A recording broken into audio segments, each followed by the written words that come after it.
acknowledge I have not been able to get the message right. Every message I get come up lacking. It's create problems that we don't need. That may be, you can't get nothing perfect. I mean, if you wait till it's perfect, you won't ever do anything. Right. But at this stage, I think the message has to be simple, and it. Yep. And the whole book builds toward that message. For example, let me go back just 1 second. And this is the last thing I'll ask you to talk about, because I know you should probably get back to your business or eventually back to your house. But here's what I want to get back into a little bit more. Okay, it's October 1st, 1962 through August 1963. What you just said was very interesting about not noticing faces or people. What I want to know is, this is the question everybody asks you. I know they ask you this all the time. Were you afraid? Now, I want to ask that question in a different way. Did you ever have the feeling that on one of these days you would step out and you'd take a round in your chest or your head? Were you expecting that rounds might be fired at you ever? And how did you deal with that in your brain? Well, first of all, while people were focusing on death, I was focusing on life. My interpretation was anybody who is not free is dead. Everything I did was to live. And also, however strange it might sound, I genuinely thought that I could deter a mob with the uplift of a hand. I also thought that I could, with my hands, defeat any man or any number of men. Now, I never had to prove that, but I genuinely thought it. I mean, but also the biggest thing, I understood fear in a lot of different ways.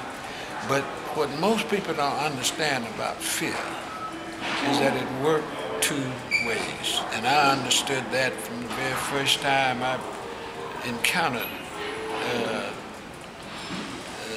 anybody at Ole Miss. Anybody that's in a situation where there's supposed to be fear and they don't show it, scared of life out of everybody else. Now you understand, Paul Johnson and them big state troopers were shaking like a leaf on a tree. You understand that? I mean, and whether it was true or not, I thought they shaking because I was scaring the life out of them. Now it might have been, it didn't have nothing to do with me. But I believe that I could reverse fear, and when I saw it happen, I thought I had done it. Where'd you get that from, that thought? Actually, from my mother. Yeah. You see, I've always given all the credit to my father because that's what men do. But I always knew that my mother was really the one that provided me with the savvy.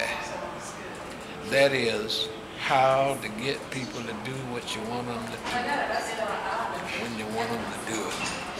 And did she give you this explicitly in words, or did she teach you in other ways?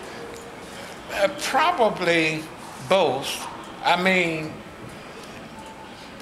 my mother was the second wife. Mm-hmm. There were 5 children, the first wife.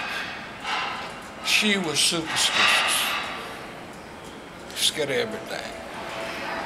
Paints, ghosts. I mean. Your mom? No, their mom. Oh, I see. The first wife. Right. My mother wasn't afraid of nothing. She would tell me, if you see a haint, go touch it, it'll disappear.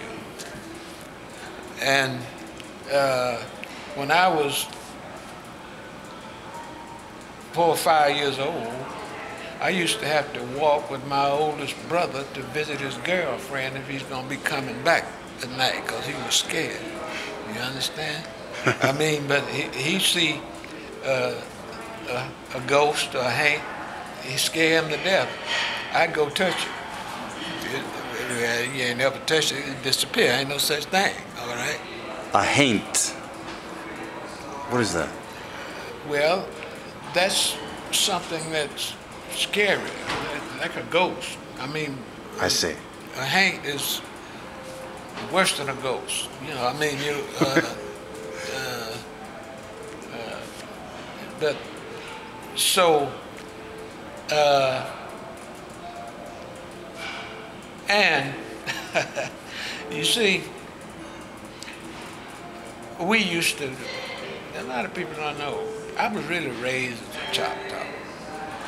Now, we used to have regular contests on taking pain.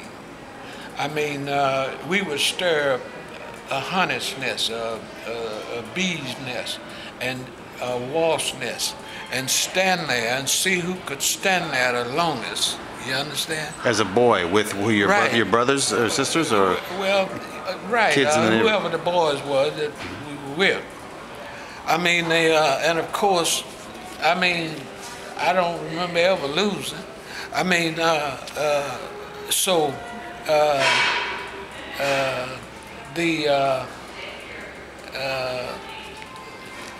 in a nutshell,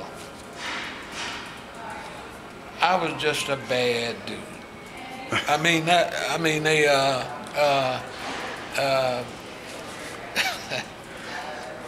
know if I should be telling this, but you understand, everywhere I ever been, and most clear was St. Petersburg, Florida, when I left Mississippi and went to school in Florida. Mhm. I mean, the first thing I had to do was establish myself as the baddest. I mean, in one case, and I'm lucky, see, luck's been with me, I took a 2x4 with a nail in the end and sent a boy to the hospital. The only reason I didn't have to go to jail, my daddy was the first black policeman in St. Petersburg, and he fixed it, however he fixed it. Mm-hmm. Your uncle? Right, my uncle, Yeah. right. Now, and then the baddest dude on the campus, I mean, Oh, I remember. You, yeah, you told the story of the football player. His name was Too Tall or something, or yeah, that was the, Jackson. right. Yeah. But the other one was short, but he beat up everybody. Now, and they played basketball before the bell rang, you know, when you get to school. So to antagonize him, I jumped out on the court and caught the ball when it was coming to him. Of course, that was a fight. I'd already checked the coach. I knew where the coach was. So we tussled. And before he could get me down, the coach stopped it. That made me the winner because he was about 50 pounds heavier than me and had the reputation for being bad. And since he didn't beat me, I ain't never had another fight in St. Petersburg in my life. I see. I mean, see.